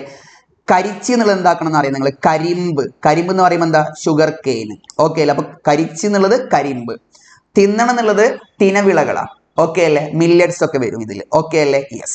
അപ്പോൾ നിങ്ങൾ ഏറ്റവും ഇമ്പോർട്ടൻ്റ് ആയിട്ടുള്ള കുറച്ച് ക്രോപ്സിന്റെ പേര് എന്ത് ചെയ്യുക? പഠിച്ചു വെക്കുക. അപ്പോൾ ഏതൊക്കെയാണ് ഖാരിഫ് സീസണിൽ കൃഷി ചെയ്യുന്ന ക്രോപ്സ്? കോട്ടന്, നിലക്കടല, അതുപോലെ തന്നെ എന്താണ്? ജൂട്ട്, ചണം, നെല്ല്, റൈസ്, മെയ്സ്, ചോളം, പിന്നെ കരിമ്പൊക്കെയാണ് പ്രധാനമായിട്ടും ഖാരിഫ് സീസണിൽ കൃഷി ചെയ്യുന്ന പ്രധാനപ്പെട്ട ക്രോപ്സ്. ഇനി ഇവിടെ നോക്കിയേ, അടുത്തതാണെന്തെന്ന് അറിയോ? റാബി ക്രോപ്സ്. റാബി ക്രോപ്സ് എന്ന് പറയുമ്പോൾ റാബി സീസണിൽ കൃഷി ചെയ്യുന്ന പ്രധാനപ്പെട്ട ക്രോപ്സ് ഏതൊക്കെയാണ്? അത് തണുപ്പ് കാലത്തെ കൃഷി ചെയ്യുക. അതിനൊരു കോഡ് ഉണ്ട്. ഇവിടെ നോക്കി. എന്താ കോഡ്? എന്താ കോഡ്? കോഡ് എന്തായിരുന്നു? കോഡ് നമ്മളുടെ ഈ പറയുന്ന പയറില്ലേ? പയർ നമ്മൾ എന്താക്കണം? ഫയർ ആക്കണം. ഫയർ എന്ന് പറയുമ്പോൾ എന്താ? തീ അല്ലേ? അപ്പോൾ തീ നമ്മൾ എന്ത് ചെയ്യും? അണക്കും അല്ലേ? ഫയർ എന്ത്? Go back. Fire go back. ഈ ഫയർ ആണെന്തെന്നറിയോ? പയർ. എന്താണ്? പയർ. അപ്പോൾ പയർ വർഗ്ഗങ്ങൾ ഏത് സമയത്ത് കൃഷി ചെയ്യുന്നതാണ്? റാബി സീസണിൽ കൃഷി ചെയ്യുന്നതാണ്. ഗോ എന്ന് പറയുമ്പോൾ എന്താണ്? ഗോതമ്പ്. ഗോ എന്ന് പറയുമ്പോൾ എന്താണ്? ഗോതമ്പ്. ഓക്കെ അല്ലേ? ഗോതമ്പ് എപ്പം കൃഷി ചെയ്യുന്നതാണ്? റാബി സീസണിൽ കൃഷി ചെയ്യുന്നതാണ്. ഇനി ഈ പറയുന്ന കടുക് എന്ന് പറയുമ്പോൾ എന്താണ്? മസ്റ്റാർഡ്. കടുക് എന്ന് പറയുമ്പോൾ മസ്റ്റാർഡ് എപ്പം കൃഷി ചെയ്യുന്നതാണ്? കടുക് എപ്പം കൃഷി ചെയ്യുന്നതാണ്? ഈ പറയുന്ന റാബി സീസണിൽ കൃഷി ചെയ്യുന്നതാണ്. ഓക്കെ അല്ലേ? യെസ്. ബാർലി എപ്പം കൃഷി ചെയ്യുന്നതാണ്? ഈ ഒരു റാബി സീസണിൽ കൃഷി ചെയ്യുന്നതാണ്. ഓക്കെ അല്ലേ? ഇനി സെയ്ദ് കൃഷി എന്ന് പറയുന്നത്, സെയ്ദ് കാലഘട്ടം എന്ന് പറയുന്നത്, സെയ്ദ് കാർഷിക കാലം എന്ന് പറയുന്നത് വേനൽക്കാലത്ത് കൃഷി ചെയ്യുന്ന വിളകളാണ്. അപ്പോൾ അതിലേതൊക്കെ വരുന്നത്? പഴങ്ങളും പച്ചക്കറികളും. എന്തൊക്കെയാണ്? പഴങ്ങളും പിന്നെന്താണ്? പച്ചക്കറികളും. പ്രത്യേകിച്ചും ഈ പറയുന്ന തണ്ണിമത്തൻ, ബത്തക്കയും ഇങ്ങനെയുള്ള കൃഷികളൊക്കെ എന്തിൽ വരുന്നു? ഈ ഒരു സമയത്ത് വരുന്ന കൃഷികളാണ്. ഓക്കെ അല്ലേ? അപ്പോൾ ഇതോടുകൂടി നമ്മൾ എന്ത് തീർത്തു? പ്രധാനപ്പെട്ട കാർഷിക കാലങ്ങൾ എന്ത് ചെയ്തു? തീർത്തു. അപ്പോൾ നമ്മൾ ഇന്ന് പ്രധാനമായിട്ടും 3 ചോദ്യങ്ങളാണ് നോക്കിയിട്ടുള്ളത്. അതായത് ഒന്ന്, ഇന്ത്യയിലെ പ്രധാനപ്പെട്ട